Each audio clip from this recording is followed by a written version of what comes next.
रिवायतों में आता है कि वलियों के ज़िक्र के वक्त रहमतों का नुज़ूल होता है। अल्लाह के वलियों का जब ज़िक्र होता है तो रहमत इलाही का नुज़ूल होता है।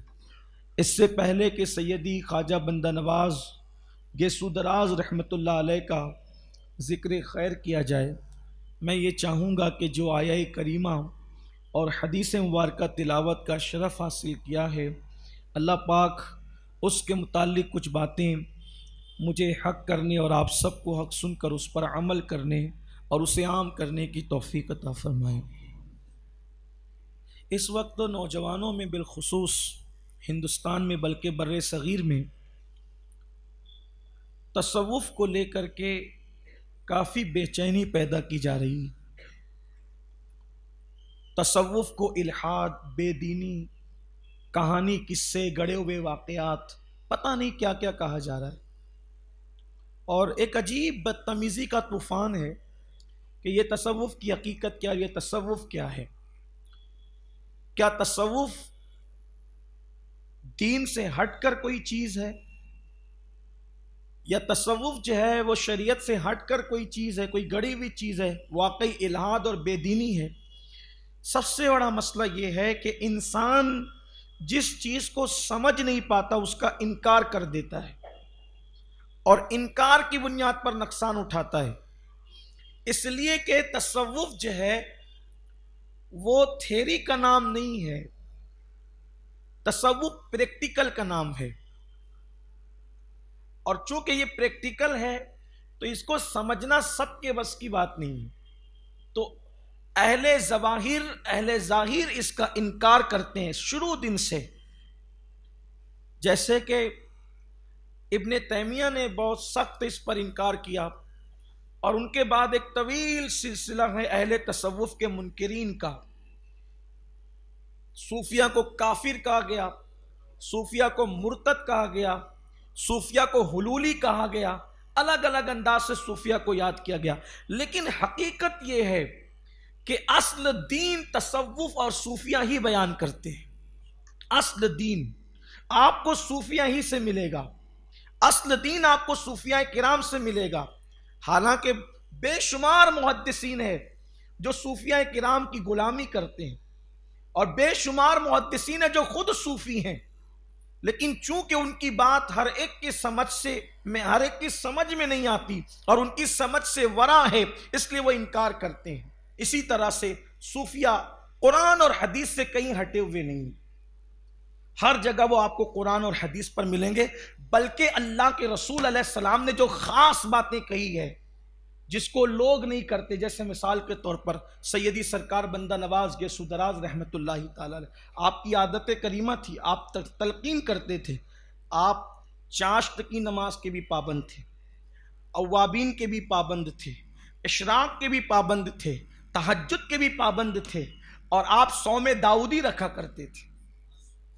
104 साल की आपने उम्र शरीफ पाई है, 104 साल की।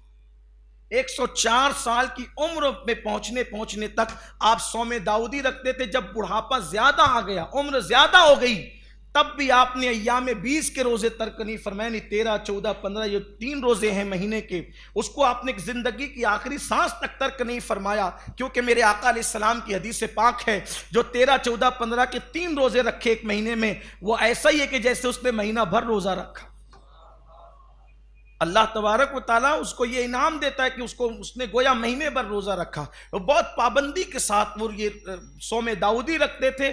और आखिरी उम्र में जो 100 साल के ऊपर की उम्र हो गई, उम्र शरीफ, उसमें भी आपने कभी जो है वो अय्याम 20 के रोजे तर्क नहीं फरमाए। चाश्त, इशराक, चाश्त, अव्वाबीन, तहज्जुद, ये सारी नमाजें होती रही।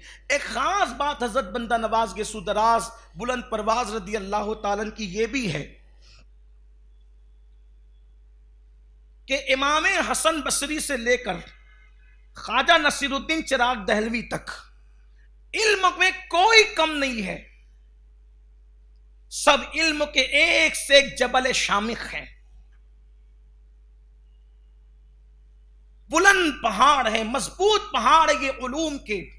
सिलसिले चिश्तिया अहले बहिश्तिया के जितने बुजुर्ग हैं, बल्कि सिलसिले कादरिया भी हो, सिलसिले नक्शबंदिया भी हो, सिलसिले सहरवर्दिया भी हो, लेकिन इस वक्त तो सिलसिले चिश्तिया की बात चल रही है। इमाम हसन बसरी से लेकर ख्वाजा नसीरुद्दीन चिराग दहलवी तक कौन है ऐसा कि जिसके पास इल्म ना हो? ये सूफिया भी थे, मुहद्दिसीन भी थे। आप ये ना समझे कि इन्हें इल्म हदीस नहीं आता था, इन्हें इल्म हदीस भी आता है। एक और बात आपसे अर्ज करूं, मुहद्दिसीन इसनाद के साथ हदीस लेते हैं, और सूफिया और अहले कश्फ की ये खुसूसियत है कि वो इसनाद के साथ तो लेते ही लेते हैं, मगर दरबार रिसालत से उनका कुर्ब इतना होता है कि वो डायरेक्ट भी रसूलुल्लाह से हदीस सुना करते हैं। इसलिए बाज़ हदीस जो मुहद्दिसीन बयान नहीं करते, क्योंकि उनके पास वसाइल महदूद है, उनके पास क़यूदात है, उनके पास जो है वो जिम्मेदारियां हैं, उनके पास छानबीन है, उनके पास इस्तिलाहात हैं, इसलिए वो बहुत मोहतात रविश चलते हैं। लेकिन सूफिया का हाल ये कश्फ की वजह से, जब वो डायरेक्ट रसूलुल्लाह से सुनते तब वह इस्नाद का क्या मामला। तो इमाम हसन बसरी से लेकर ख्वाजा नसीरुद्दीन चिराग दहलवी तक इल्म के मामले में कोई भी कम न था, लेकिन इमाम हसन बसरी से लेकर नसीरुद्दीन चिराग दहलवी तक किसी ने तसनीफ नहीं छोड़ी, यानी मुस्तकिल कोई किताब नहीं लिखी। बुजुर्गों के मलफूजात जमा किए, वो मलफूजात बुजुर्गों के हैं, उनकी मुस्तकिल तसनीफ नहीं है। सबसे पहले सिलसिला चिश्तिया में जो साहिब तसनीफ बुजुर्ग गुजरे हैं वो सैयदी बंदा नवाज गेसू दराज रदी अल्लाह ताला, और पहले साहिब तसनीफ बुजुर्ग हैं, और 105 से जायद आपने कुतुब तसनीफ करके छोड़ी है। और भी कौन कैसी कैसी, रिसाला कुशेरिया की शरह, अवारिफुल मुआरिफ की शरह, वहदतुल वजूद पे लिखा, यानी मुश्किल मुश्किल इल्हामात गौसे आजम, अल्लाह ने गौसे पाक के दिल पे जो इल्हामात फरमाए उन इल्हामात की शरह लिखी। और वो इल्हामात भी क्या है, वो पढ़ने से ताल्लुक़ रखते हैं सरकार गौसे पाक जो अल्लाह तबारक व तआला से इल्हामी हवाले से जो गुफ्तगू फरमाते थे। देखो, अल्लाह से डायरेक्ट कलाम कोई गैर नबी तो नहीं कर सकता, यह महले सुन्नत का अकीदा है, लेकिन जो आपके दिल पर अल्लाह ने इल्हाम फरमाए उसको जमा किया गया, और उसकी शरह सरकार बंदा नवाज गेसू दराज रदी अल्लाह ताला ने की, जो आपने उसकी भी शरह लिखी, वो बहुत खूबसूरत है।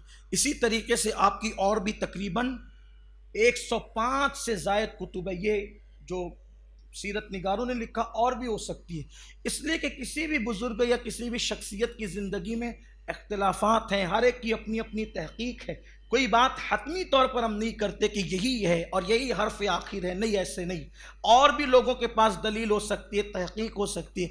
इसी तरह से सरकार बंदा नवाज गेसू दराज का एक कारनामा और है कि उर्दू ज़बान की